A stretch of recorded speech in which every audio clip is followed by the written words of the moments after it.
One of the negative consequences of drinking alcohol. It can be any drug, but I choose alcohol because it's widely available and I notice most people doing it.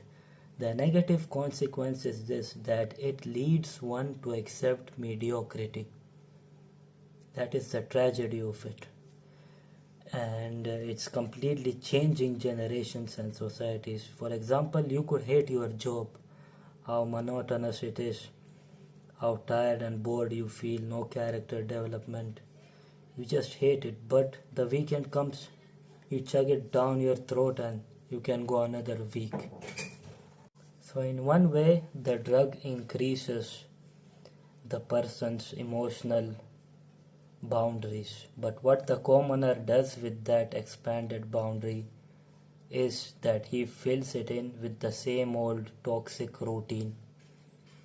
So actually the damage evolves and becomes bigger and bigger, right?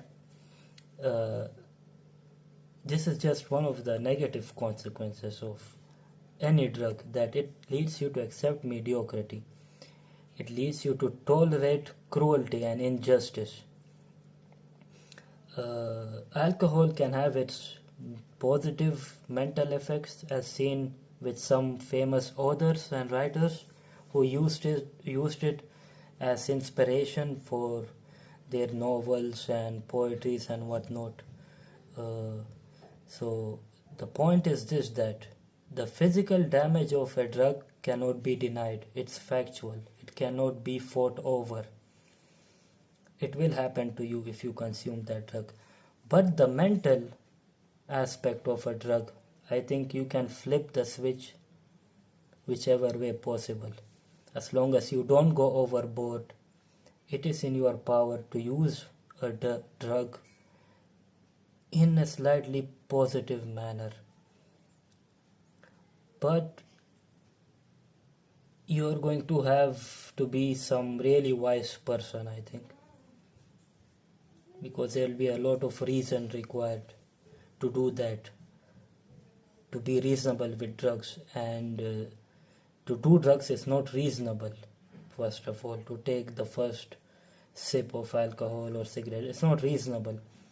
But as you smoke it, you can use some reason to try to reduce the harmful effects of it, right? So that's what I wanted to say. The negative consequence of any drug but alcohol is that it leads one to accept mediocrity. Also, here is another thing to add to that last part. Using too much reason in the continuation of drugs can actually be harmful, right? So the first step, doing drugs, is unreasonable, but the second step is to use reason in consuming them. For example, use it lesser and lesser on a daily basis. Okay, use it in a way that does not affect others. Like that, you can use reasons to reduce the harmful effect of consuming a drug.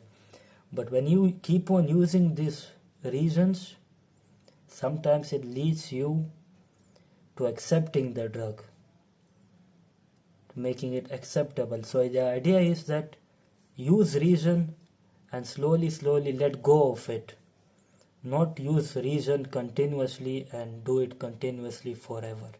In that way, this is overall, I think, critique of reasoning, that to use reason in this way can actually be of harmful consequences.